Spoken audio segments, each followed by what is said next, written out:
Listen, we're not taking an inheritance with us, and God hasn't given Americans a command to inherit this land and to inhabit this land. Thank God for a land that can be righteous, but friend, we don't have an inheritance. I am reminded in our family has beautiful land. And in Kansas, I think probably some of the prettiest land that you've ever seen is in our family. And, you know, a lot of family wants to know, well, who's going to inherit this and who's going to inherit that? And what if somebody inherits it and sells it and we don't want to ever have our family land sold? Friend, I want to say something to you.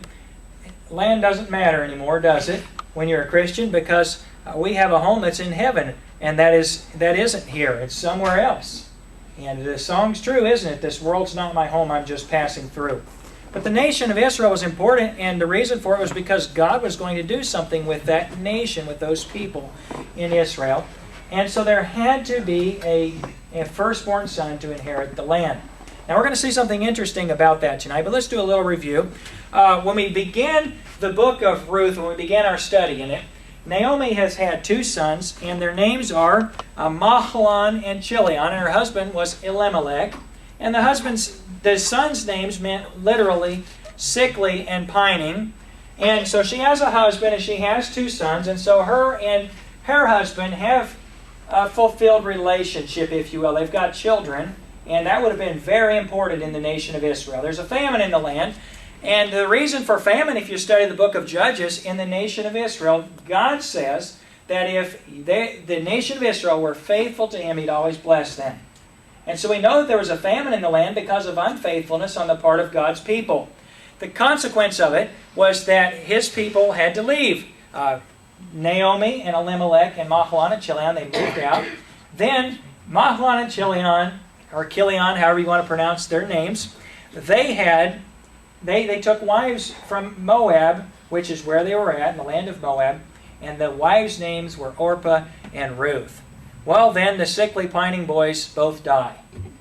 And here they are in a strange land, and Elimelech dies, and now there's Naomi, who has daughters-in-law who have, if you will, become proselytes to marry her sons. In other words, they've converted to become Jews, even though they're in Moab.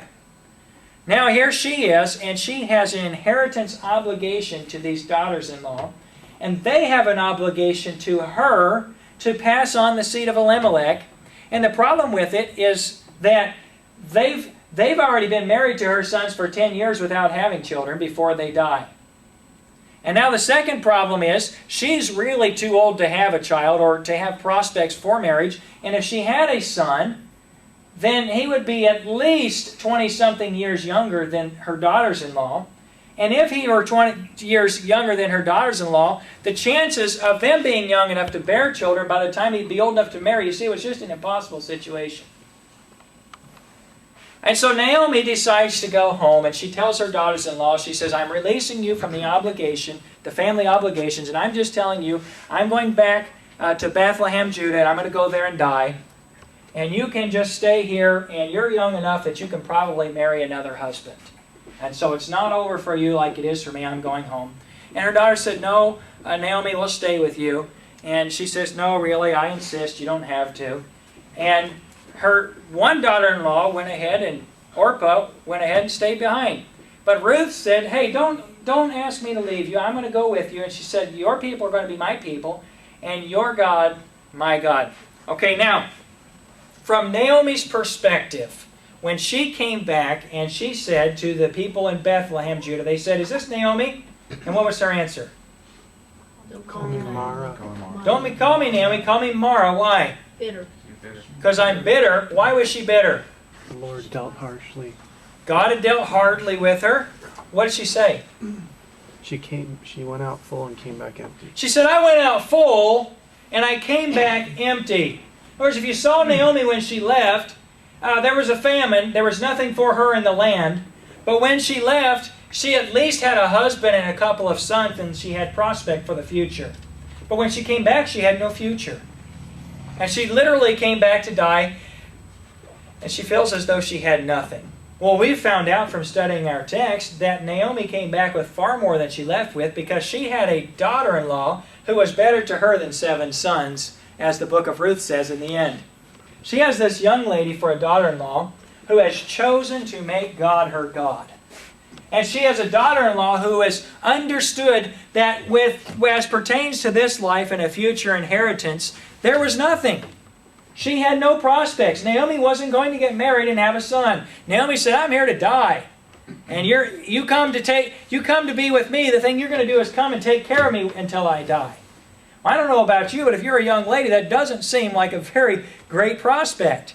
And yet here's a young lady who is more concerned about her commitment to God than she is with her own future. Friend, can I ask you a question? Who are you like? You know, in any of the individuals in the book of Ruth, we can find application. And the question is, who are you more like? If you were to ask yourself, am I like Naomi or am I like Ruth? Do you feel as though the things that you've lost are better than the things that you could gain? Do you feel as though when you gave your life to Christ that He got a better deal than you did? Well, I know a lot of Christians say, before I was saved, you know, I had this and this and this, and they forget I was miserable. I was in the depths of despair. And many times Christians, well, we got a short-term memory, don't we? We forget where we were saved from. We forget how miserable it was before we were in Christ. And we start to whine and moan and complain about our circumstances. And here's a lady who says, you know what, before I went out, I had something, and now that I've come back, I don't have anything.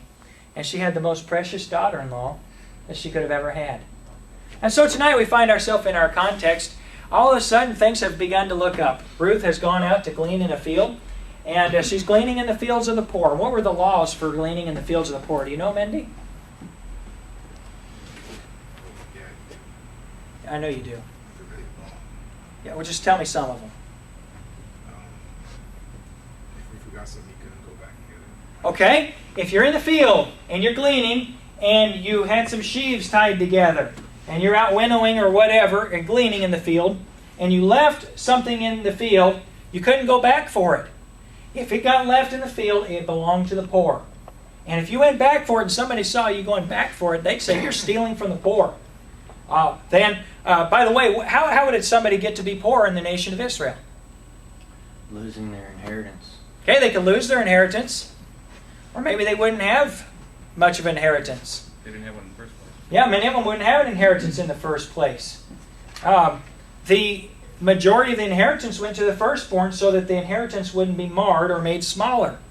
And so if you gave too much of an inheritance to a second or third or fourth son, or the 12th son, if you will, then if you divide the land up 12 ways, it wouldn't be much. It couldn't support you very well. So the nation of Israel would have poor people that would not have land for an inheritance. And what would they do? Well, there were other things in the nation that could be done besides farming, besides agricultural. There would be many skilled trades and things that they could do. But people without an inheritance, generally speaking, would be poor. And so understand there's a difference between the poor and like what we would have in Fort Lauderdale as homeless people.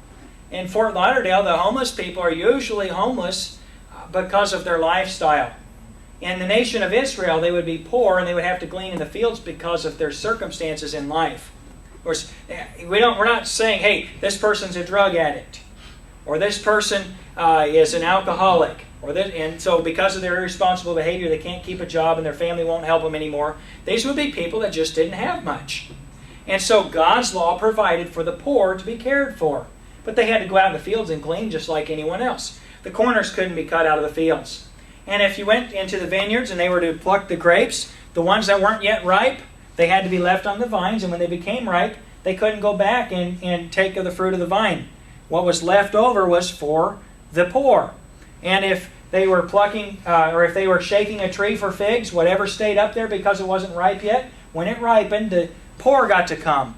And they received the fruit. And whatever fell on the ground had to stay on the ground. You couldn't pick it up. It belonged to the poor. And that was God's way. Well, here's Ruth, and she's out gleaning in the fields, and she's trying to find something to take care of Naomi and her for a day. And she happens, it was her hap, the scripture says, to light on the field of Boaz. So she happened to stop by Boaz's field, who was a mighty man of wealth, and he's a rich man, and he happens to have an interesting inheritance, or an interesting history. He is the son to Rahab